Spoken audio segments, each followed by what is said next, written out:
Hello YouTube, this is Morgan Airspeed Prime here with my next Legacy of Yangchen chapter analysis video. This one's going to be for chapter 31, which is called Casualties. And this is a very interesting chapter. So this is where the true kind of part of the plan really comes out. Like the tables really get turned here. We learn some things about two of the characters we've known for quite a while now that we really didn't know before. But it definitely works. It switches up things drastically, and it connects the dots. It suddenly makes kind of a lot of what's happened over the last couple of chapters make sense. But there's still a little bit of a ways to go. But I think you'll get the point when we get to the end of this one. So, what happens here is, of course, Kavik has just been stabbed by Jujinta. Jujinta has left. He's not even around anymore. There's a mention here right at the start. Behind him, Tail's shriek suddenly went quiet. So it's, I forget if Tail turns up again, or if we're just meant to assume he was killed in the kind of melee kind of going on in the background, or it's just the pain died down. But either way, Kavik is sort of like struggling with his wound. He doesn't know where he's going. Kalyan finally kind of catches up to him and is like, you know, freaking out because he's kind of like, he's blaming Yangchen for this. Like Kavik, like, why do you keep doing this? And he just picks him up and realizes like, okay, I have to get you somewhere to, patch up your wound as best I can. So, he's just trying to find somewhere, like he says, someplace safe and clean, but not in public. So they just kind of walk down the street, trying to find somewhere to go. And he eventually finds a house. He goes inside and notes that like, oh, they seem to have a bunch of jars. They probably have something I can use to help with the wound. Great. He lays kind of Kavik down on a bench and says like, you're going to be okay. I'll find bandages and clean water and I'll get you fixed up. And then suddenly in the background you hear, we've got plenty of both. And Akudan comes out, followed by Taigum. And they're like, hello, I'm told you know who we are. Because, of course, Kalyan has mentioned a couple of times now that, like, he's super familiar with the rest of Yangchen's team. He knows where they are.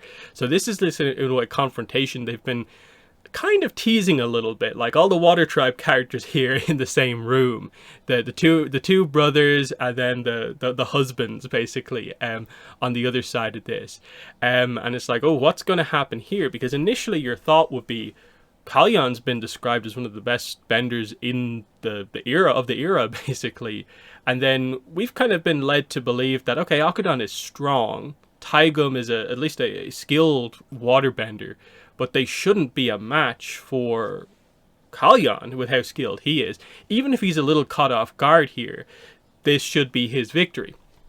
And this is what we get here. Like, Kavik wanted to cry out a warning. Like, his brother was dangerous. And, like, the other two were too as well. But they were older. Their fighting days are over. And he kind of felt like, they'd spent their days as kind of, like, innkeepers, basically, in Jonderie. Back during the Platinum Affair, they were, like, just kind of, like, quartermasters, weren't they? They were just kind of involved in this sort of stuff. But then, when the fight begins, he realizes he kind of had them like all wrong. He kind of miscalculated their role in the Platinum Affair, because we get the description. Kalyan's arms whipped out, a watery glint of sharpness aimed at their throats. So we know like how he killed Han Shou with just like a tiny like dagger of ice just goes straight through him. So that's kind of what's happening here, like straight for the neck. That's what Kalyan's going for here. And it seems like these two shouldn't be able to dodge this. But what we get is both of them reacted faster than their age, faster than their size, faster than anybody that Kavik had ever seen except the Avatar. And suddenly he realizes, wait, they were quartermasters tasked with escorting the Platinum during the Platinum Affair. That's a hugely important role. Like, they would put their best fighters guarding that supply. So, like, they literally should be the top tier, like, up-close fighters in the Water Tribe. And that's exactly kind of what we get here. Taigum not only dodged the water Kalyan sent at him, but added to its speed, flinging it into the ceiling behind him so hard it punched a hole through the wood. And the idea of this is that this is Taigum kind of thinking that in a waterbender versus waterbender thing, it could go either way. So what if he just like propels the water completely out of the battlefield? because he kind of trusts himself in kind of hand-to-hand combat. That way, there's no water around for Kalyan to use. Instead, it kind of comes down a little bit more to hand, and he trusts himself. So that's the thing there. But Akudan is here as well. We get Akudan rammed Kalyan into the wall with a clear shield of ice extending from his empty shoulder. So the big reveal here, Akudan is also a waterbender, and this is something that's like never really been alluded to over the entirety of these books. They've made a clear point of being we've had like details of like who is it who specifically says it? It's like, is it Tail actually who might say it? Like, oh, I knew you were a waterbender because benders always have these little tells where if you're a waterbender, you always tend to glance towards any source of water in the room because you have a kind of connection to it. You can use it. But like, Kavik has never once noticed Akudan doing stuff like that. So he never ever got the impression that he is a waterbender. But only that Taigum is, not Akudan. So like, really interesting thing, like they'd kept the surprise hidden from Kavik the entire time, had they ever truly trusted him, not from the day they'd met. So it's been an interesting one there. But it's also clear that I think Akudan, this is something he kept secret from most people. I think most people didn't know that this was a thing, but obviously it highlights that has Kavik truly been integrated into the team up to this point? Not fully overall. But here's the real twist to it. Here's how they actually capture Kalyan, because he's still skilled enough. Like, we were basically just told in the last chapter that he has some level of kind of chi blocking or chi blocking-esque hand-to-hand combat ability, so he still should be relatively okay. We basically saw he was like an escape artist to a certain degree. How did he get off the mountain during the assassination at the start of the book? What happens here, Akudan flipped his shield into a liquid cocoon around Kalyan before Taigum ripped the water away, revealing a series of rawhide bindings wrapped around Kalyan like bolas. The restraints must have been hidden in the ice. So this is really cool thing where Akudan, who obviously doesn't have an arm, kind of replaces it with this kind of big shield thing, rams him against the wall, and then water bends it so it kind of like curls around Kalyan. And then Taigum takes all the water away from it, revealing that like always hidden within that water were these bindings. And so what's left behind without the water is just the idea that Kalyan is trapped and there's no water within them to bend.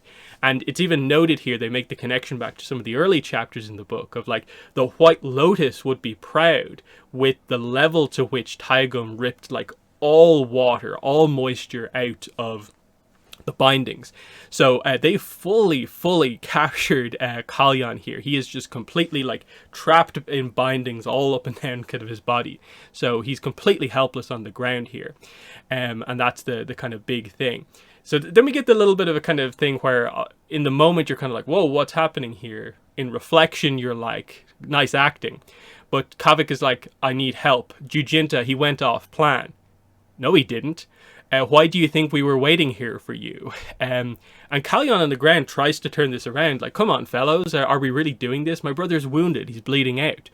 And Taigum gets down to business at last. You know what we want. Kalyan's like, you don't need to do this. You've won. You've caught me.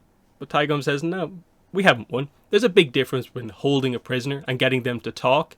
You taught the Avatar that lesson pretty good, and the two of us, well, we've known for a long time. We did a stint in King Feishan's worst cells, and the interrogations we went through. The story alone would turn your hair white. Still, neither of us ever cracked, and I'm hoping you're not as tough. This is your last chance to spill. Thapa's location, Chaisi's plan of attack, give us the goods. Kalyan initially doesn't give up anything. They're like, oh, not a crumb. Anyway, if that's how you want to play it. And instead of doing anything to Kalyan, they know exactly how to handle this. And so Akudan is just like looking at Kavik's wound and then just decides to be like, well, and like squeezes it basically, like, makes it worse. And Kavik is like, his breath is taken away because of this sudden like burst of pain here. So this is Kalyan completely helpless on the ground, watching his brother kind of be tortured here with the wound that he already has being made worse. And Kalyan's like, what are you doing? Like, he's your teammate. And Taigum says, like, is he? From our perspective, he's already betrayed us once. He's always running around, sneaking off to meet with people we don't know. Seems like the two of you were planning to, like, escape together as well. Kavik is like, no, I wasn't trying to, but Akudan squeezes again, so Kavik is in terrible pain here. And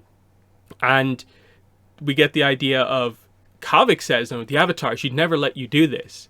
And Taigum's like, who says she knows what's happening here? Things happen during missions, like real heat of battle stuff. But I bet, Akudan says, I bet she can guess though. You saw the look she gave us when she ordered us to get the information at any cost. She knows the score. And if she's anything like me, she's sick of this miserable, stinking family. As again, he is kind of like twisting the wound back and forth to add even more pain to Kavik. And like he's like screaming in pain here. Kalyan is like, I don't know where Thapa is. Chaisi kept his location to herself. She didn't trust me with the final steps of the plan. And they're like, then what good are you to us? And we see it here, it says it here. Kalyan's collapse was final. Please. I know the signal for Thapa to attack the convocation call. He moves on a specific command. 3 gong strikes at the wrong hour. Come on now. Does that seem like it's worth your brother's life? How long between the signal and the attack? What's his escape route? Give us more. I don't know anymore, I swear. Not great, but it'll have to do. And then it's like, did you get that? And then Jujinta appears and is like, I did. I'll deliver the message to her. And he takes off.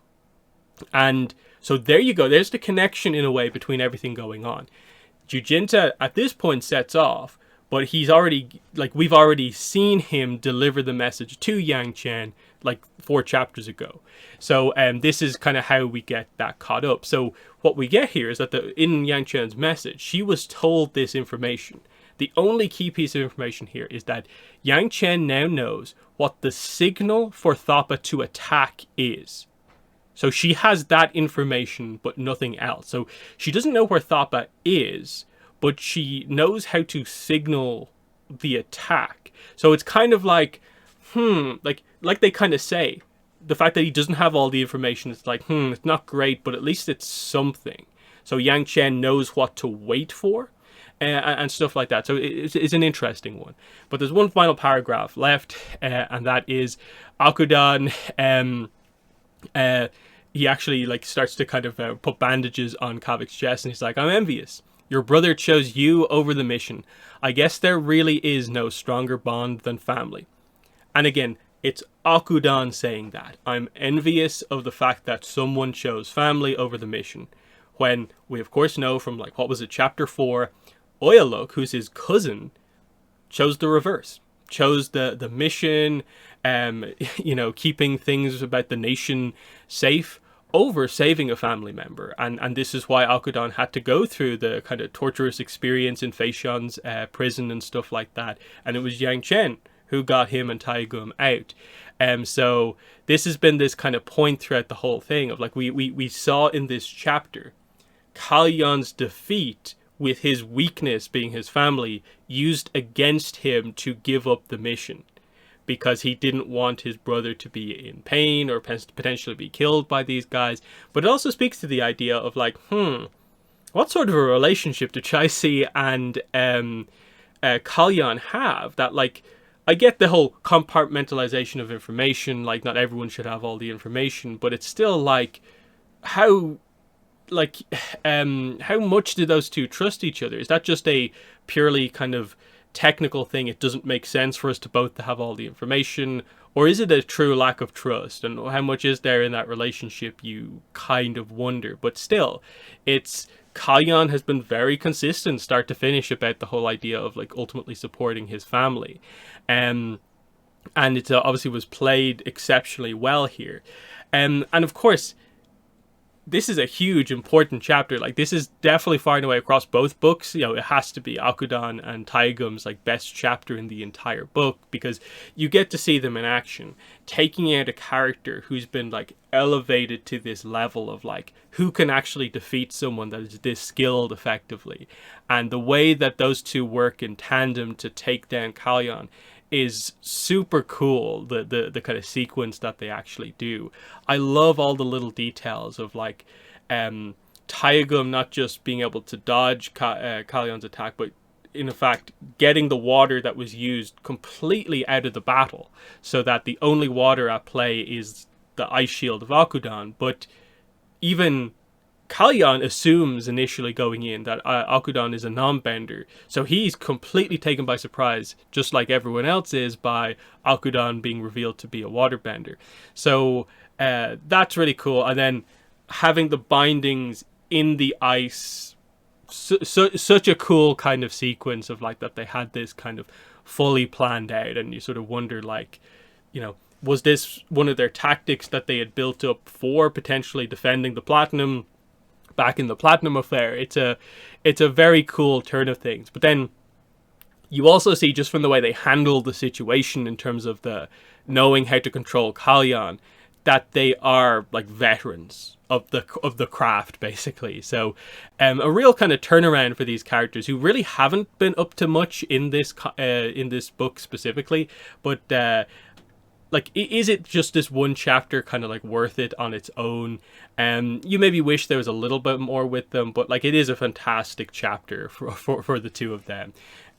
Really, really strong stuff. But like I said, there's still a little bit more kind of resolution to kind of come out of this when we kind of come back to this section of the story, because like, you still come out of this kind of thinking that like they view Kavik as like a traitor to a certain degree, and that they've decided that they just fundamentally don't trust him.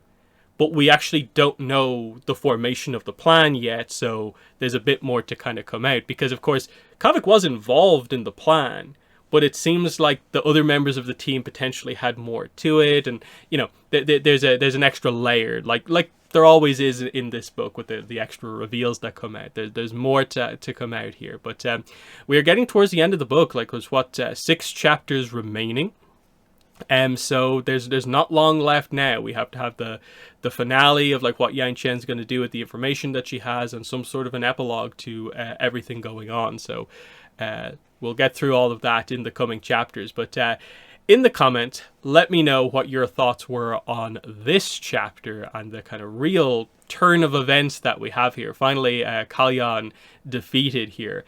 What are your thoughts on everything that happened here? But that has been the video. Thanks for watching, and bye.